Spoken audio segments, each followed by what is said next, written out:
The Lord is my shepherd, I shall not want. He maketh me to lie down in green pastures. He leadeth me beside the still waters.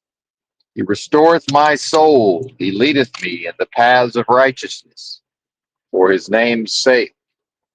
Yea, though I walk through the valley of the shadow of death, I will fear no evil, for thou art with me. Thy rod and thy staff, they comfort me.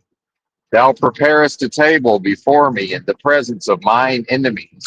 Thou anointest my head with oil, my cup runneth over. Surely goodness and mercy shall continue to follow me all the days of my life, and I will dwell in the house of the most super intelligent power and force of love and creation at the highest levels of vibrational frequency forever. Well, we're still on the road trip, about 84 miles west of Oklahoma City on I-40. I think it's, what time is it? 9:22 a.m. Central Time. Don't know who I'm talking to anymore. Seems like I've run most of the so-called truthers off, but not all of them. Not that that was my intention anyway. But that seems to have happened. And maybe the poor audio and the poor connection,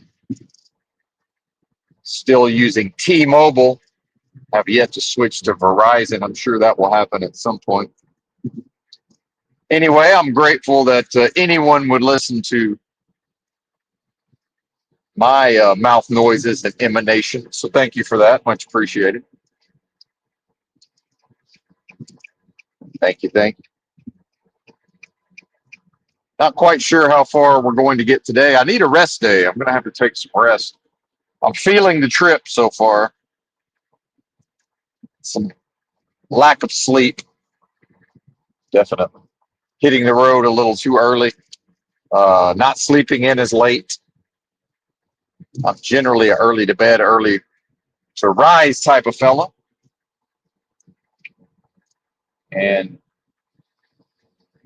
since I'm still early in this monthly billing cycle, I'm going to leave the camera off, if that's all right with you folks. I don't want to go through my hotspot too quickly. Almost done with the 20 free hours of StreamYard, but I think it's about 2.5 hours left. So really had no plans to go live. I'm leaving a Walmart supercenter in 84 miles west of the west side of Oklahoma City. I forget the town. And, you know, the common theme on this channel has been spiritual attack. I definitely felt spiritually attacked leaving the store to two women who most likely were heavy meth users. I kind of felt the vibes. And it's funny, by the time I made it to my car and was, I bought just a light amount of groceries, of course, blessed enough to be able to have the resources to purchase 2 dozen eggs for my egg yolk drinks. And although I'm not a fan of the potassium sorbate preservative, I got some prunes. I guess the royal we is at that age. So $6 worth of prunes.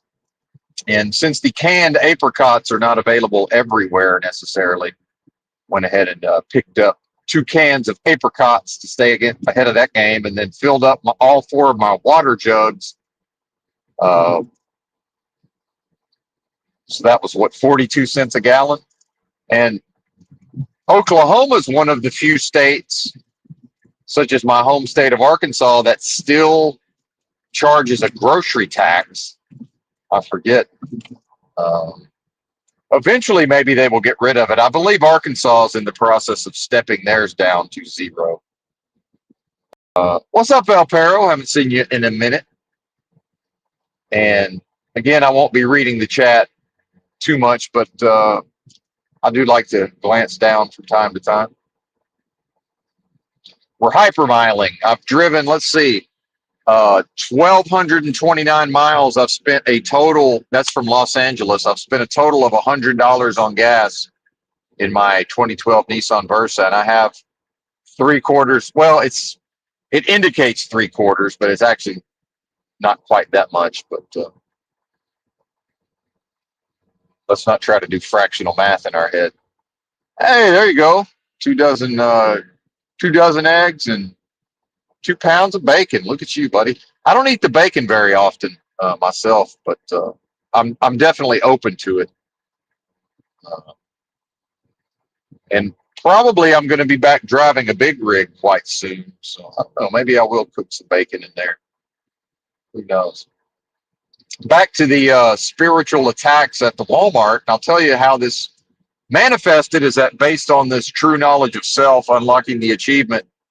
So now I know anytime I start feeling depression or start having certain negative thoughts or stress, anxiety, you know, and it's been quite a change over these last 6 months or so. Not that I was a particularly anxious person, but maybe a lot of us. I'll speak for myself. The pandemic certainly.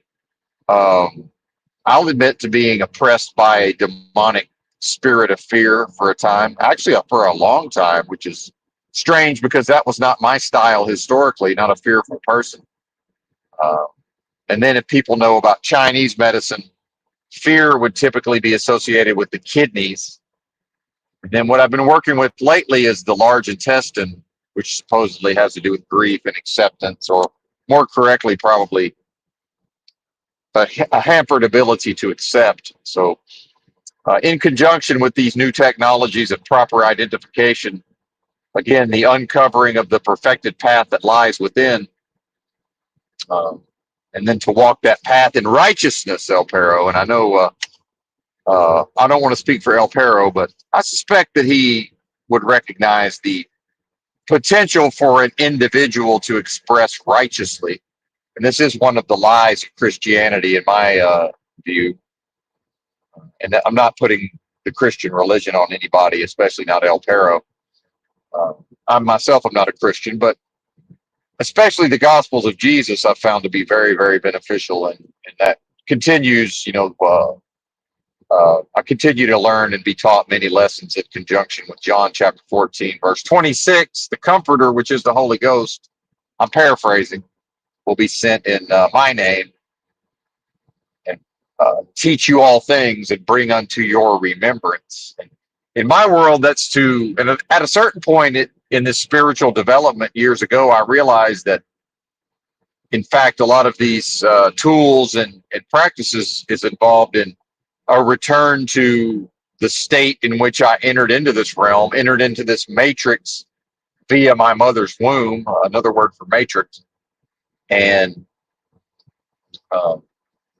spiritually perfected and innocent. And in fact, that's been, the primary overriding function and goal of the practices and the walking of the path is to, uncover something that was there the entire time. And of course, this realm, operating at the level of, uh, you know, indoctrinating from a young age individuals into service of this vacuous, delusory, adversarial realm of business transactions. Have you ever asked yourself, why does everything have to be involved in business and business transactions? Literally everything, with maybe a few exceptions, not many.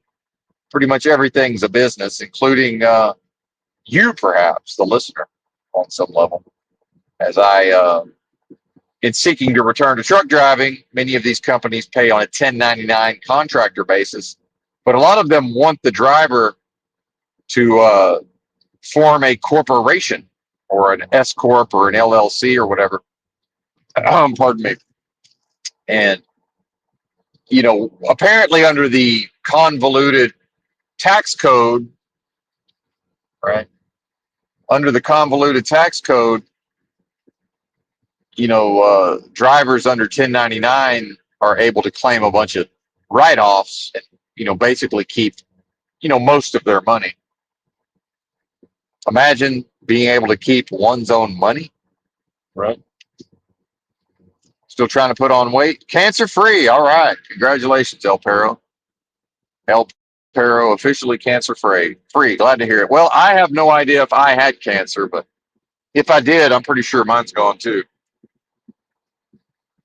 Whatever I had, it was a motherfucker, that's for sure.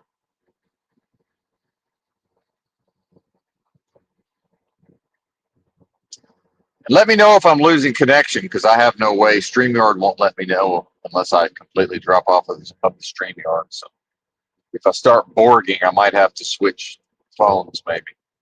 See.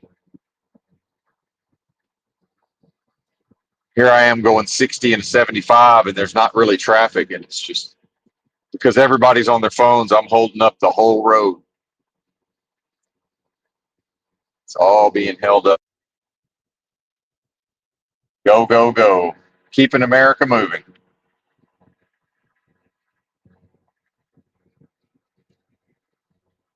So back to the spiritual attack and realizing that getting back to my car and sort of detecting a little bit of a spirit of a depression, you know, and realizing, well, wait a minute, that's not me. That's not what I am. That's the dead flesh. It's the dead flesh. So why am I feeling this way and starting to think negatively? Oh, that's right. Hey, Bubba, you forgot who and what you are, partner. You forgot who and what you are.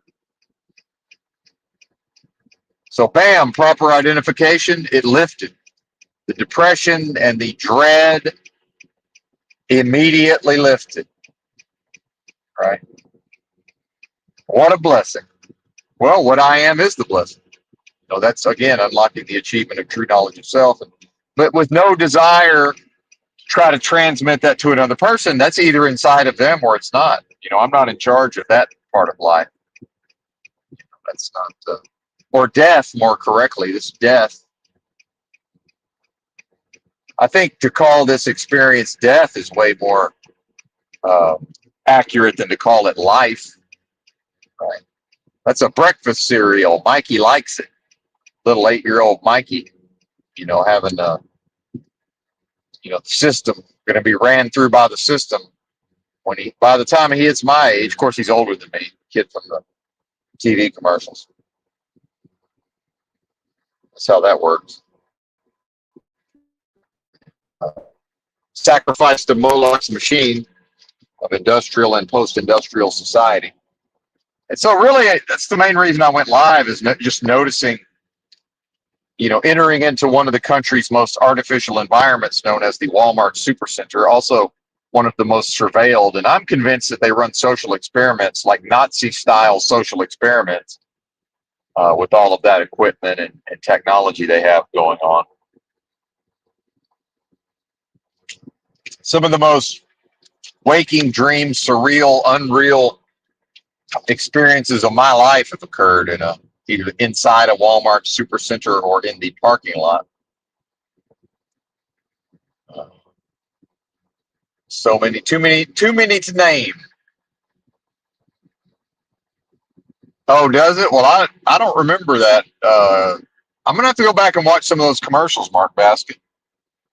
Or are you Mandela affecting me? I will say this: you folks are free to discuss Mandela. It's just that, and maybe you're making a joke, but my brain is not really. I can't be on the lookout for Mandelas. It's just not something I'm able to do. So the actual Nelson Mandela, that's the only one I've ever noticed because I grew up reading the newspaper, and I forget which way it originally was, but at a certain point I noticed that it switched. It's something to do with he was in prison and then they let him out of prison and he became president of Nigeria. But maybe that's what it is now. I don't know. Either way, it's all pertaining. And again, none of this is strictly speaking real anyway. It seems very real because of what? Because of the subversion of the creative force of the indivisible force or entity. Entity's not the right term, but that divine, what I refer to as the super intelligent power and force of love and creation, supreme authority. life, source of all life. Certainly no life emanates from this place. And, old Benton ain't from this place, certainly. I know this world, if that's even the correct term, to be dead. And then my notion of son of man from the Bible is the dead flesh, or maybe even a race of beings in dead flesh, right? In the eye, based on the notion that this is even a material realm in the first place. And again, that it's above my pay grade, but supposedly science, if that's a thing, the idea that it's actually everything's vibrating energy and all of this, the human mind, the five senses, decoding reality. And I will say this road trip, I'm taking advantage of it as a way to sort of, the pulse of where am I in the context of the, almost like my own death coach. I'm more or less spiritually coached and air quotes life coached myself into, this attainment, unlocking the achievement within the game of lies, of true knowledge of self. And, the Christians had me convinced for a while that, well, I don't get credit for any of that. Glory to God, right? Well, I'd say air quotes so-called God, the kingdom of love or God. God is love. The kingdom of God is within me, according to Christ. So I'll stand on that. I guess the new movie's going to be filming. The new Mel Gibson movie about Christ will be coming out. Not that I've seen. Well, I guess I did see some of the first one, although that's back when I was still drinking. So a lot of movies so drunk. Hey, I'm getting a phone call. That's not. It's more trucking companies. And if anybody is confused when I talk about my value as a truck driver has increased, um, actually, there's a video premiering right now from one of my favorite channels, which people may be confused because they say, well, isn't that guy a so-called conservative? And I'm like, who cares? He covers the news. It said News for Reasonable People channel. And maybe it hits some of your feeds, perhaps. And he's doing a story right now. And I won't be offended if you go check it out and come back here maybe about how Oklahoma, the state that I'm in right now, apparently arrested supposedly 135 I'm not a big fan of the term illegal, but I guess what does it even matter at this point? So apparently they arrested something like 135 illegals who never should have been issued CDLs. And folks may not know that if you look at the laws and the like, because interstate truck driving is federally mandated and federally regulated. So it's in the regulations that if somebody comes here from another country and they get a legal work status, well, sometimes, whatever name they have on their passport or their birth certificate, it's not necessarily on there, or it's not apparent what their first name is. So that in fact, the code over here has provisions where people have been issued CDLs and their first name is no name given. Right. So imagine Benton going to the inspection, and in fact inspected 4 times in less than 30 days in New Mexico, which was one of the states that was refusing to at least enforce the English language mandate. Apparently, Washington State and California have been most often cited for giving people CDLs who did not have a proper work status, and also giving them CDLs when they hadn't actually completed the prerequisites at the level of testing or whatever's required to get a commercial learner's permit or CLP. And funny how that works. And in fact, I was pulled in for inspection 6 times in less than a month, and I talked them out of the last 2 because they tried to tell me that it's random. And I said, well, that can't be because I've already been inspected 4 times in the last 30 days. Meanwhile, in my entire truck driving career up until that point, I had not had a total of 4 inspections, period. I think I was at 3 all time before that.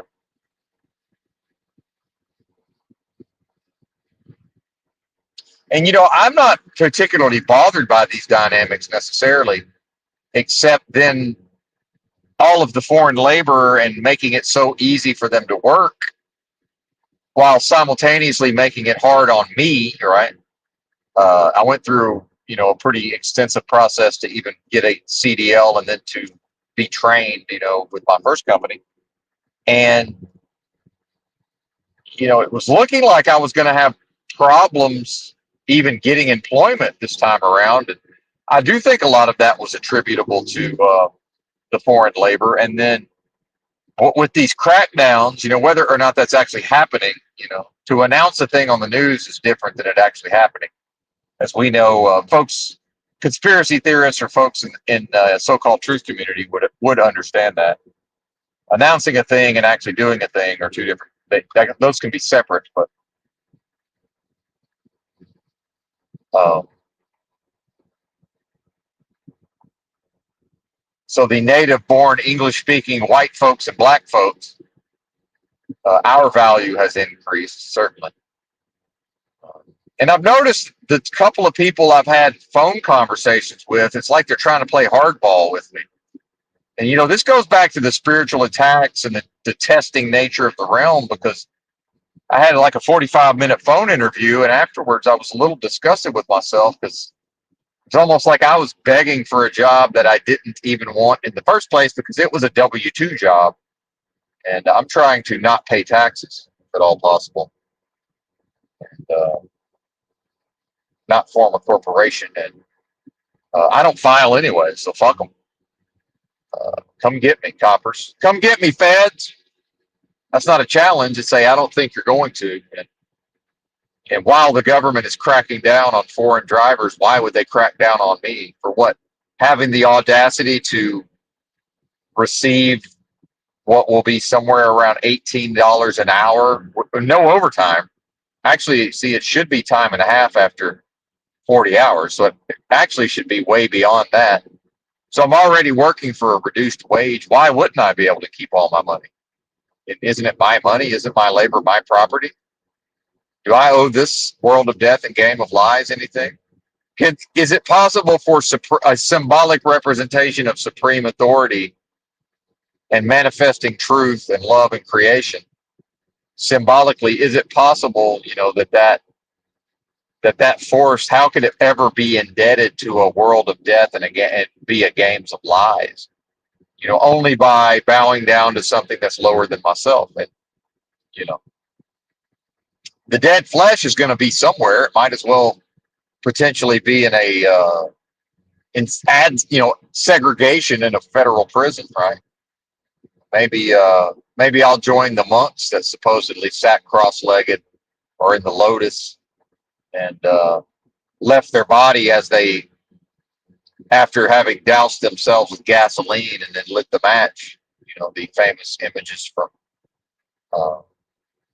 Vietnam. And I think there's been a few more of those protests here and there, right? I figure if they can do it, I can do it, or die trying. Not the immolation part, the vibrating up out of here, because that's in the Christ story. Defeating Christ's defeat of this world of death, not by sacrificing his dead flesh for the sins of the world, because air quotes so-called God so loved the world. How you gonna love a demon? How you gonna love death? How is the most super intelligent power of force of love and creation, life itself, how can it ever love a dead thing? Right. Meanwhile, this realm of death, as far as I can tell, operates as animated death warmed over. And I'm coming to understand that's a lot of what the music video for Michael Jackson's Thriller is about. It's actually, it's mocking and ridiculing, again, what I am. Not Benton the performer, not Benton the performance. The true spiritual essence. One with an indivisible force, because like Christ said in the Bible, when accused of perhaps he casts out demons in Beelzebub's name, Christ said, well, if hate drives out hate, then Satan's kingdom is divided against itself, and how can it stand? Well, that would have to be and I believe he was actually communicating the inverse, which is, look, this, whatever we're doing down here collectively, this shit ain't even possible anyway, because it's not possible to individuate and enter into dead flesh in a dead realm based on delusion. That can't happen, because what I am is always one with that indivisible force. So any discrete being, right? I must leave room for the philosophy of solipsism, which is possible, but outside of the confines of solipsism, if everybody comes out of their mother's womb into this matrix, another word for womb, possessed of Nancy Pelosi's MS-13 spark of divinity, aka this little light of mine, I'm going to let it shine, then, you know, all of those supposed beings are in fact truly never here, meaning time, space, location, place does not exist, or exists only via some subversion of creative force that never lies dormant and always brings something new into being through the subversion of that force on behalf of antithesis, or the inverse or the opposite of supreme authority, blessing itself, creation, love, expansion. So of course, antithesis would be the lack of all of those traits, the lack of love, the lack of tolerance, the lack of acceptance, the lack of authority. And of course, all it can do is seek to undermine and thwart and function as enemy or inverse or opposite. That is its nature or function. And that explains the nature of this realm, as far as I'm concerned. And again, back to the philosophy of solipsism, on some level, that's all that matters. It doesn't matter that there's a consensus, because American society is operating based on many different consensus level ideas. And how's that working out for the people?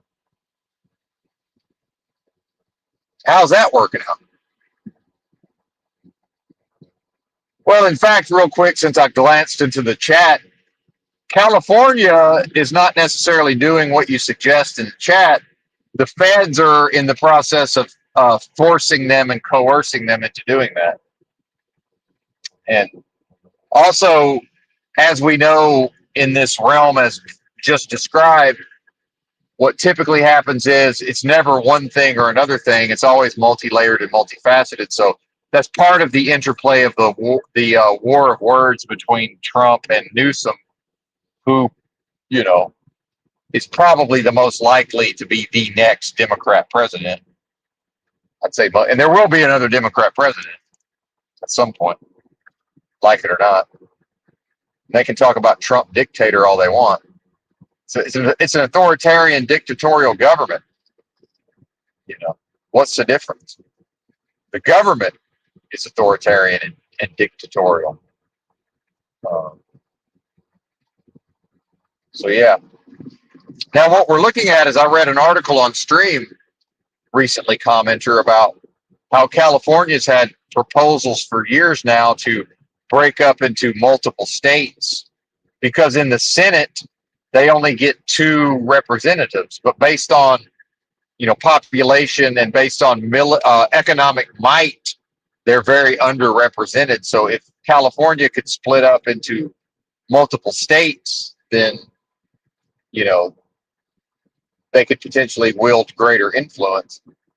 Meanwhile, part of the way that the feds are trying to get California in line with these CDLs is, you know, Trump's talking about cutting off federal funding to California, Oregon, and Washington. And then what Newsom said is, well, we pay $80 billion more than we get. So how about we cut you off? How about we just don't send you the $80 billion? And if folks are confused about this, you know, train to nowhere, a high-speed train to nowhere that California has spent like hundreds of billions of dollars on and is yet to, you know, lay much, if any, track. My opinion is that's gotten tied up with, they've received a lot of federal funds to do that. And so from my viewpoint, that ends up being that California has recognized that it's able to access various federal programs. And even if it never actually builds this high-speed rail, it will at least, the money will, be spent within California's economy, most of it. And why not, since California pays in way more than it takes federally.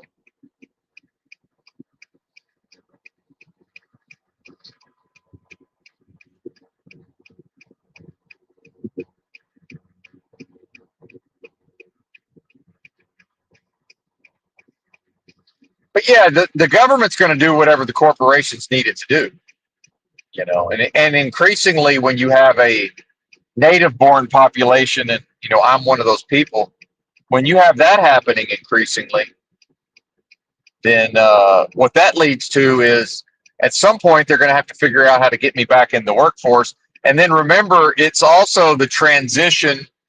It's the transition to autonomous trucks. So in promoting this idea that there's all these dangerous big rig wrecks, the system can achieve a dual purpose and kill two birds with one stone by saying, well, look at these dangerous big rigs, and there's already self-driving rigs on the roads. A lot of people aren't aware of that. And then to sort of ease, because a lot of people just assume, oh, well, I'm not going to be comfortable on the interstate next to a big rig that's driving itself. But hey, why are you comfortable with someone from another country who doesn't understand the road system here and can't read this road signs? Why are you? And now they're apparently regularly, although this probably always been the case, it just wasn't publicized. Now they're in highly publicized cases. They're taking out entire families.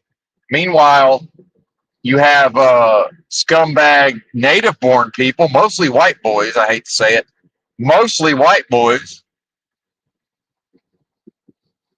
who are watching TikTok videos and then plowing into stop traffic and killing multiple people. That's been going on for years also.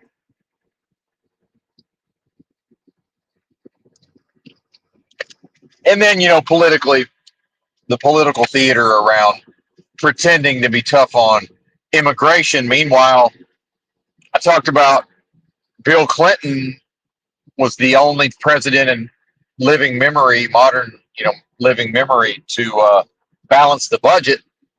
But you would think historically it would be Republicans who were fiscally responsible. Meanwhile, a lot of people forget that George W. Bush attempted to pass amnesty for so-called illegals during his presidency, and it failed because they tried to do it through Congress. I guess they figured the political capital wasn't there, that the American people probably wouldn't accept it if it was done through executive order. Right? What's up, Slick Rick? And then so many of these things happening through executive order. So, and then, with economic activity being depressed, if America is at some point going to reinflate the bubble and crank the economy up again, in service of whatever the system wants to do, it's going to need truck drivers as that transition occurs. And then also, the automation hits the bottom of the industry first, and that's the type of trucking I do. So then also the markets would understand, well, it's probably better to actually get as many of the safe, capable drivers back into the industry, like Benton, who probably does have the skills or would quickly develop for like oversize, heavy haul. There's a lot of trucking that, at least initially, the automation's not going to go anywhere near it, if that makes sense. So that's the way I see it. It's certainly convoluted, and there's a lot of ins and outs. And I'm on record that if it doesn't work for me, why would I do it when it comes to employment? So yeah, if I can stay out on the road 7 days a week, and if this person that I may very well be going to work for, or work with rather, in the near future, perhaps as early next week, if he lives up to what he's told me, then that means I'm looking at $1,800 a week to my pocket for 7 days on the road. And I like living on the road, and I like living in a truck. So, and it solves a lot of problems. When the driver, here's where a lot of the stress in the industry for long haul is that people have families. Well, these foreign born drivers don't have families. Their families in India. A lot of them, especially the ones who are making U-turns on Florida turnpikes, apparently killing families. So they're not trying to go home for home time. See? And meanwhile, the industry has only ever been able to treat me as somebody who must be obsessed with home time. It's like, well, no, I don't even have a home. What are you talking about? And because of how people's brains work, they can't ever figure it out. But then, and part of me being micromanaged on this last job is that I'm capable of being micromanaged in the short term. Now, in the long term, my personality can't stand up to it. But you can't micromanage a foreign driver that barely understands what you're telling him. You can't micromanage him. See? So in some way, he's more free than I am. He just gets to willy-nilly drive around with a CDL that says no name given for his first name and last name. They all have the same last name generally. You know, there's like 3 different last names. Right. And then it's been years and years and years of that effect, you know, wearing away at the truck driving industry in America. So it's now a nightmare industry at the best of times. So if you have a young Gen Z person who goes and gets their CDL, and I've seen some of these videos, you know, some 23-year-old gets a CDL and starts driving a truck. Well, the fact is, almost everybody that goes into long haul trucking, it's like 90+% are not driving a truck 1 year later. And that's where the idea of a trucking shortage comes from. There is no trucking shortage, just that the churn is so high because the conditions are so bad. The pay is low compared to what's expected. And then, you know, people don't, you can tell them what it's going to be like until you're blue in the face, until they get out there on the road and truly see what the job is and see, oh, yes, I really am. They are separated from their families. They don't get to go kick it with the homies. Right. And very few people are going to sign up for that. And then realizing, oh, it's the end of the day and there's nowhere to park this big rig type shit. So, and my body has already adapted to being awake and alert by midnight, to go to sleep early enough to get at least 4.5 hours of sleep to be able to drive all day, but starting the shift at midnight. Because that solves a lot of those problems. That means unless I'm on a split break, a split sleeper break, you know, unless I use a split sleeper under the hours of service, I'm done by noon to 2 p.m. And if I'm working 7 days a week, you know, I can be done by like 10 a.m. and actually have some time for myself. I know, imagine that. And I like living in the truck and I don't mind being on the road. So if I'm parked at the truck stop, you know, my only problem is if I get off too early, not enough people have left yet, right? But then I have time to go do my shopping. I have time to go to Walmart because remember that used to be 24 hours. So when I first went into truck driving, I was doing my shopping at 2 a.m., 3 a.m. That's over. So now I have to try to fight the traffic in and out of the supercenter. You know, they're not all accessible unless I want to go. What am I going to do? Go around back and block the dock area? That's fool's errand. I'm not about that life.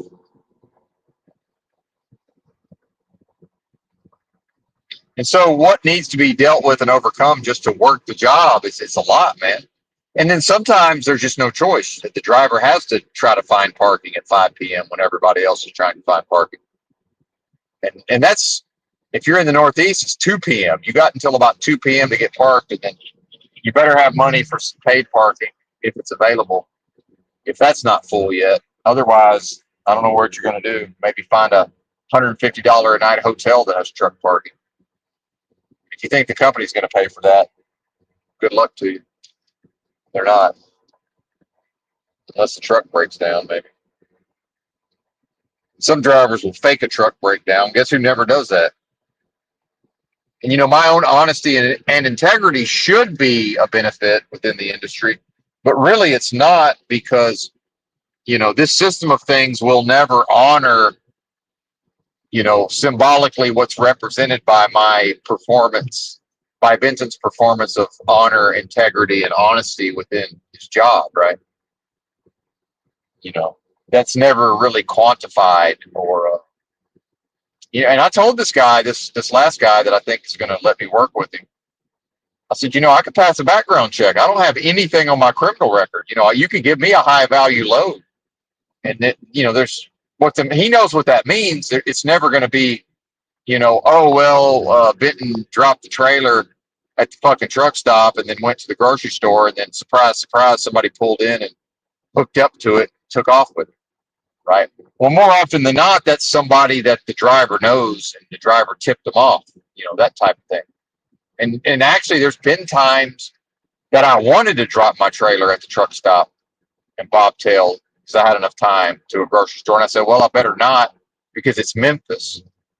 And even if it's an empty trailer, I don't want to try to explain to people that, yeah, I didn't conspire with any criminals.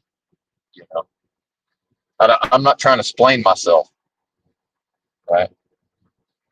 There's a lot of that sort of thing goes on. Meanwhile, it's probably perfectly safe in Memphis in the fucking daytime, most likely. Especially earlier in the days, probably would have been fine. Just my own paranoia. And again, if the workers would unite and refuse to work under bad conditions, then truck driving as an industry would be forced to acknowledge that I'm worth more money under certain circumstances. So if Oklahoma is pulling trucks in for inspection, and then so what happens to the trucking company if they have a foreign driver? So now what happens is if they take the driver to jail or they turn him over to ICE, well, what happens to the truck? The truck stays at the weigh station.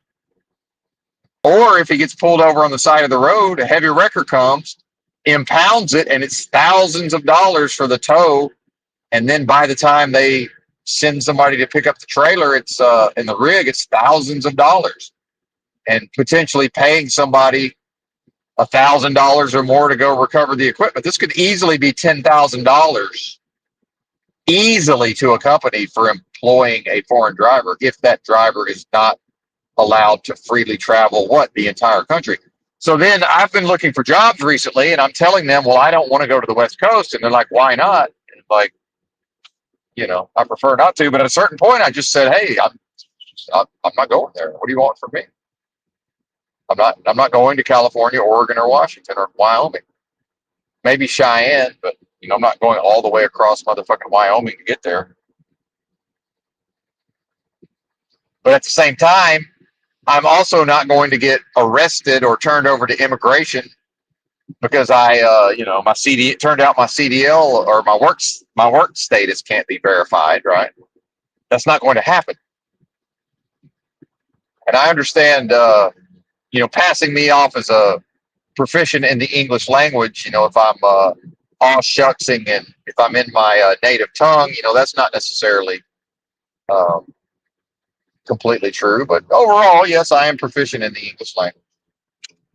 As we have a slow driving contest with the slowest drivers in the country, aka Oklahoma. Although that's an fellow Arkansan there. Looking at his plates, they're one of the worst too for slow driving.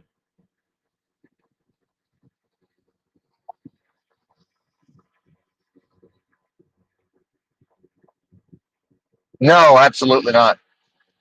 People are asking if I ever considered my own rig. The only time I thought about it was when I first went into truck driving after I got my first year's experience. The used equipment was so cheap that I could buy a 99 International tractor in really good condition with a Detroit diesel, one of the better engines, a Detroit diesel engine for $15,000 cash. And I had 15,000, or I would have had it quite soon. But then I thought, do I really want to save up another 20,000 because it would be foolish to drive a tractor but not be able to pay for what they call an in-frame overhaul, or hey, maybe the tranny shits itself and you need to put a tranny in it. But I'll tell you the main I still could have YOLO'd and gambled, but I'm able to drive a 10 speed, but I don't want to. And effectively, all of those trucks are 10 speeds. And they did have some automated manuals back then, but they're not very good way back when. So yeah. Beyond that, no, I did look at, there's a company called Lone Mountain that does leasing, lease to own, and they're actually reputable and not crooks based on my research. And I thought about that, but same situation. You really need about 20 grand. It's more now, of course. You'd be 30, but back then you really needed about 20 G's. Slush fund working capital. And just like, yeah, I could save all this money, but I just really wasn't interested in it overall. I'd rather be able to be a company driver, let them pay for all of this bullshit. So, so yeah, we've all thought about it, but overall, I never seriously considered it. But yeah, when I realized that I could get a really good, tractor for between 10 to 15,000, I definitely thought about it. I used to look at them quite a bit. Truckpaper.com, I think it's called. The free papers at the truck stop if I had a few minutes to kill.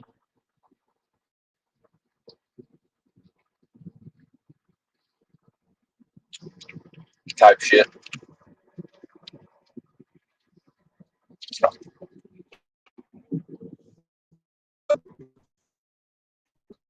I see some financial talk in the chat. Apparently, the fiscal year for the government ended in the end of September, and uh, fiscal year 2025. It's not official, but it's looking like the early projections is 1.22 trillion in interest on the national debt in fiscal year 2025, up slightly from 1.5 in fiscal year 2024. That is an official number. And then the idea was that between what Doge was supposedly cutting at the level of federal spending, and then with the increased tariff collection, it was supposed to take a bite out of some of that. Now, what we're seeing is that the tariffs on paper have generated more money for the government, but not that much more.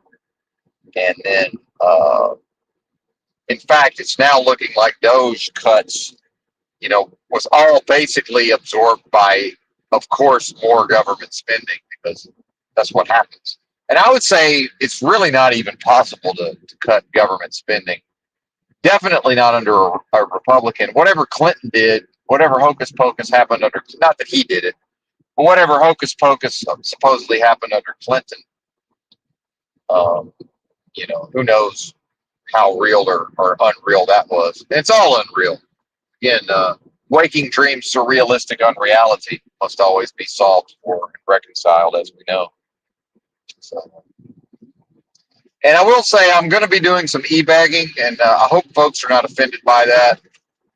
And if they are, I mean, obviously I'm okay with it, but some people definitely still go by these notions of bootstrapping, and there's a very high likelihood that I will be back to gainful employment quite soon. In fact, my typically when I have income, I tend to support small content creators and live streamers such as myself. So I'm actually looking forward to being able to do that once again. So if anybody has extra money, and that's certainly um, quite the luxury these days, but anybody feels like blessing me with even just a token of their appreciation, would be wonderful.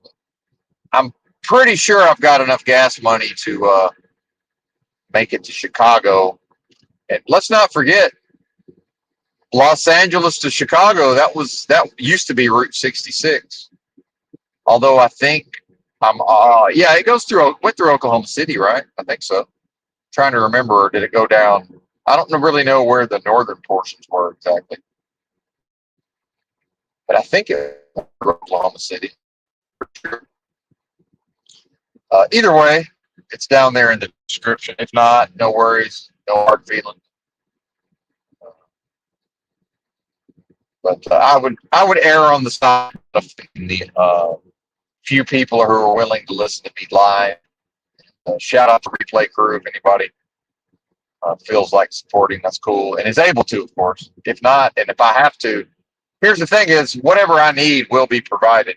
It's more of the wants that I can't always get, and I learned that living so many years as a homeless person, and I don't need to be told that, well, you're not homeless. It's like, well, that's, I identify that way, so I'd rather go ahead and stick with that. But uh,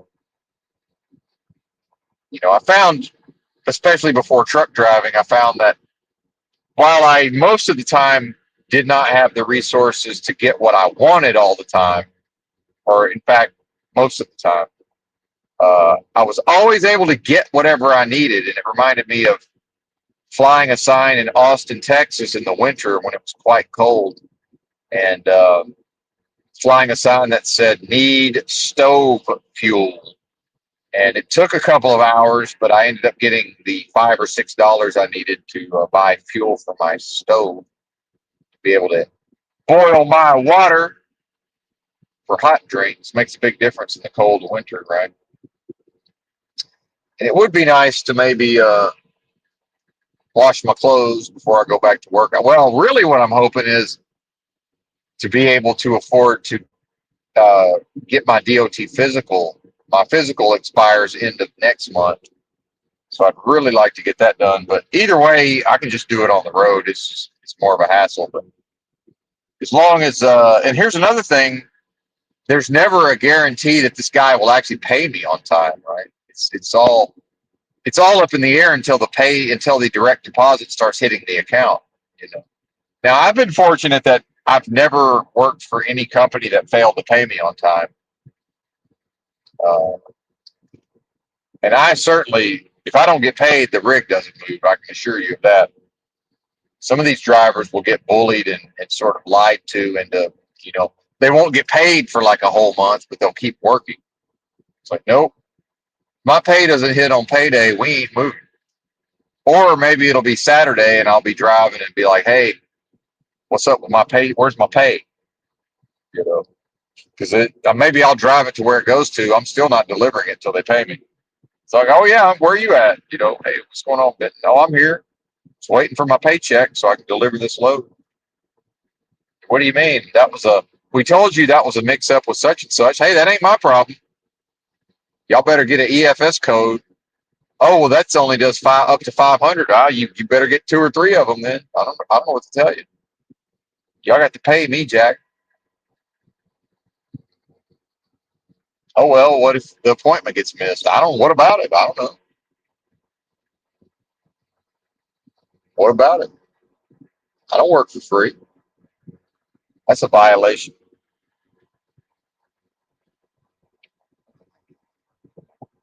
Well, and we don't. And again, I appreciate the kind-hearted people, but there's really no need to explain. The people that have a desire to and are unable to, believe me, I regularly see people that I want to give money to, and so when I'm driving a truck, I really do give people money. And in fact, after I quit my job, I still gave a bunch of people money because I like to do that. And I remember, living in the streets with almost nothing, and occasionally some random person would just show up out of nowhere and give me 5, 10, or $20. It's like, whoa, thank you, thank you, thank you. So I like to do that in return when I'm able to. But I don't feel bad if I'm not. If I can't do it, I can't do it. I must put myself first within the context of this world of death and game of lies. And I would say that also is the case for each and every one of you folks listening. And I wouldn't want somebody to not put themselves first. Because if I give my mom $150, you know, here and there, I know there's a chance that one of particularly my baby sister, might swindle her out of half of it. And that's just a thing that could happen. But I would prefer that she spend it on herself. Whatever. You know. And if I can't figure out a way to get enough quarters to wash my clothes at a laundromat, I mean, we're in trouble anyway, right? Even if I have to just ask people, hey, I really hate to bother you, but try to give them the short version of the sob story. Yeah, I just drove here from LA. I spent all my money driving here from LA, and I start work on Tuesday, and I'd like to wash my clothes, and then I'll be at the truck stop asking all the truckers, "Hey, you got any extra showers on your card? I'm starting a new job, and I just need to get. I want to make a good impression." Right. So there's always a way. Always a way. And if I go see my grandmother, which I haven't decided, but if I go see my grandmother this weekend, there's a pretty good chance she'll give me money, but I'd be adding about 500 miles to the trip. So really, she'd just be paying for the extra gas. But either way, it's not a big deal. And I appreciate that anybody. And look, the donations have been very generous historically. Uh, so if I never received another dime from this channel, I'm still way ahead of the game. I can assure you, way ahead. And it's amazing how often the donations come right on time. Like this guy Bazukov donated. He gave a big donation last Christmas, and I haven't seen him. I've only seen him a few times since. I don't know if he's lying low. Maybe he's a church-going Christian, and I ran him off with all the, my critiques and criticisms of Christianity and church-going. I don't know. I mean, part of the undiagnosed fake autism and the neurodivergence is it's hard for me to even tell if I'm offending somebody or not. I don't necessarily know.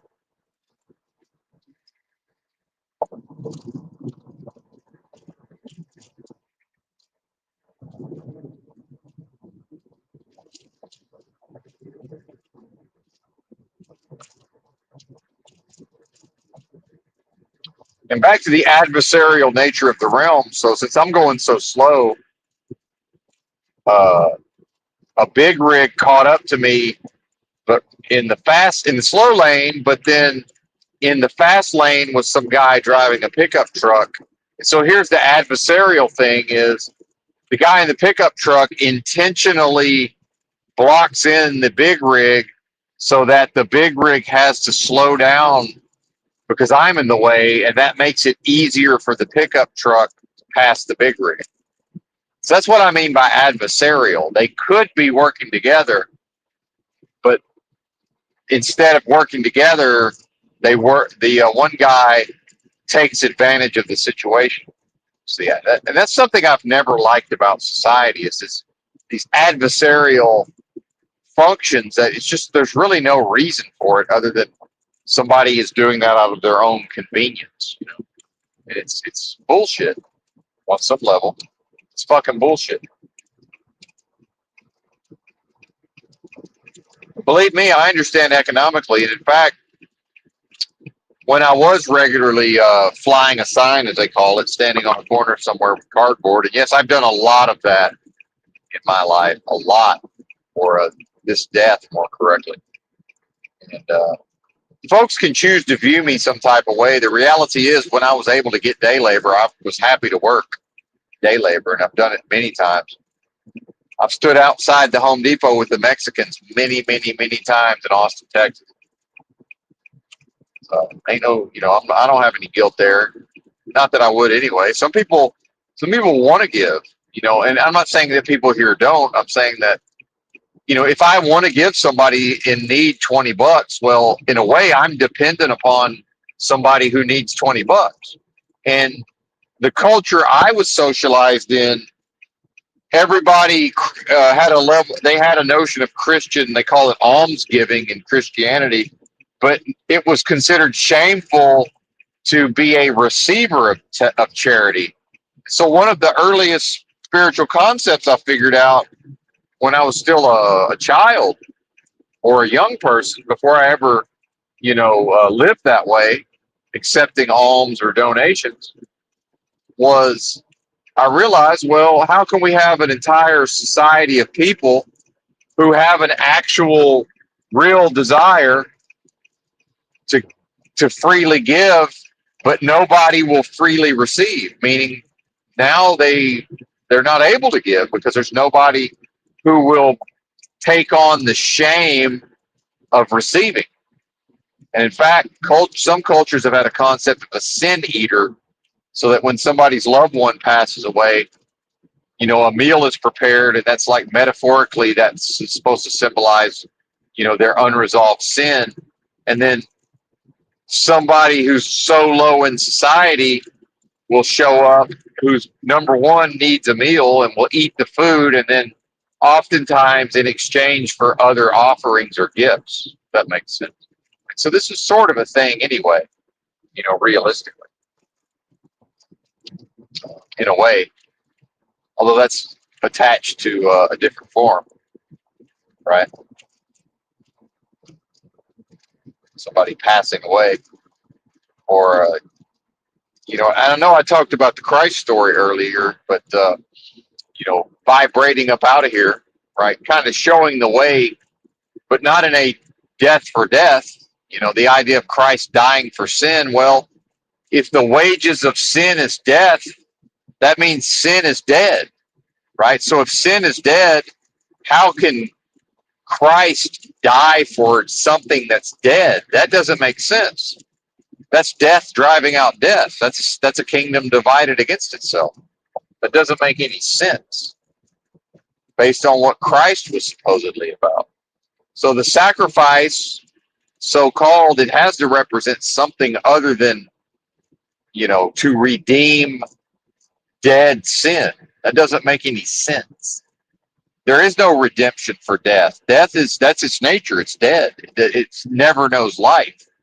Only through the subversion of the creative force of what I am in a garish, ghoulish, animated death warmed over situation.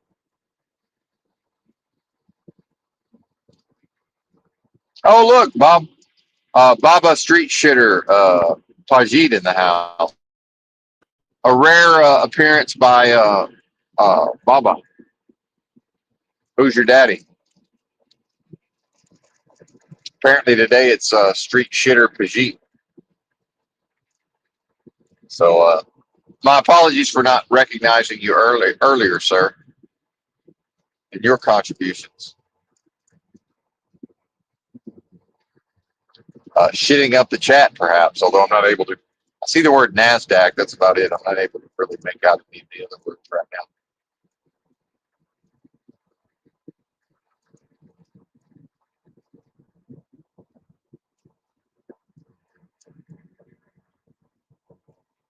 Looks like we got 20 miles to the fuel stop. And I'll probably go ahead and have my meal of canned herring and olive oil with black beans and habanero sauce. Delicious and nutritious. We had the prunes earlier, so maybe everything will work out in my favor. Just have to resist the urge to eat the entire container. Yeah.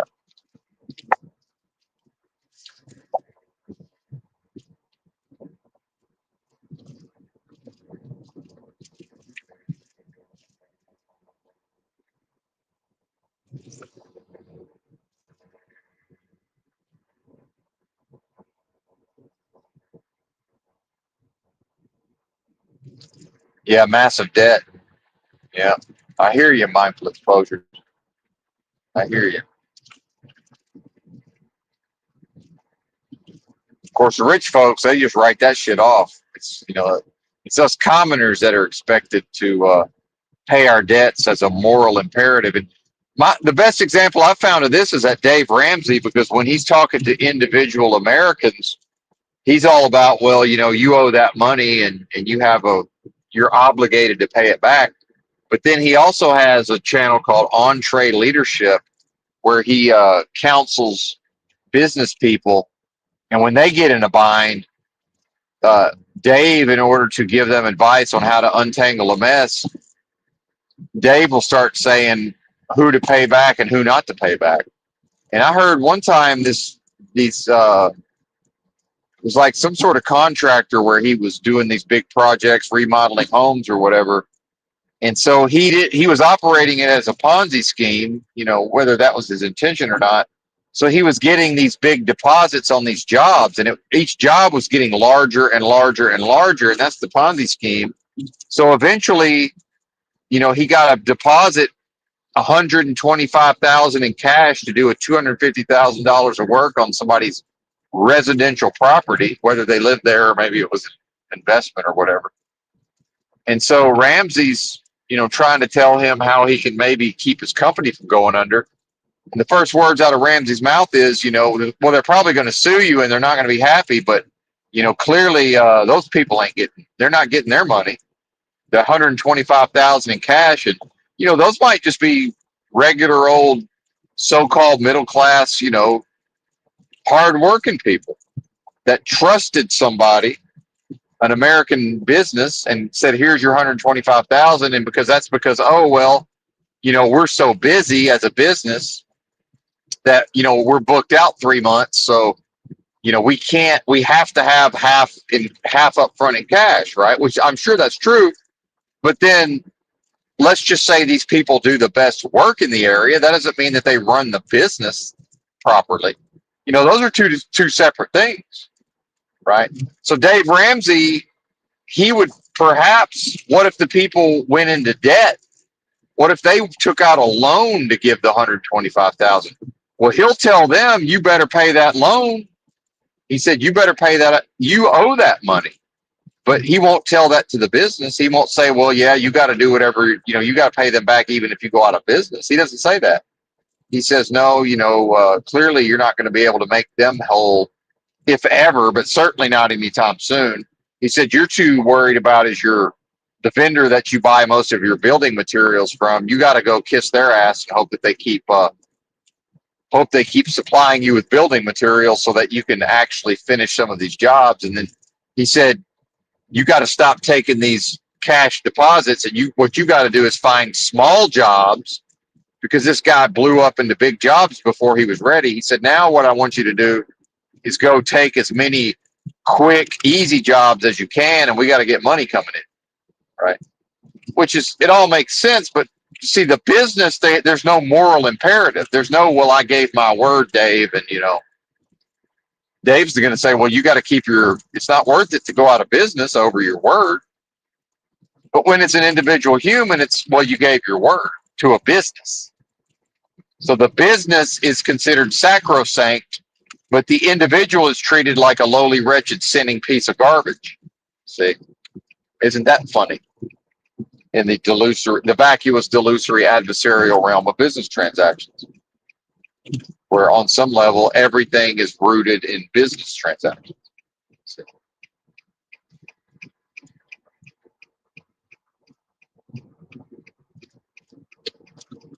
Yep. Anyway, I think I'm gonna get out of here too. Mindful Exposures is leaving. Some other folks left. If anybody is able to and wants to donate, great. If not, no worries. It's all appreciated. And, appreciate y'all hearing me out. And bye.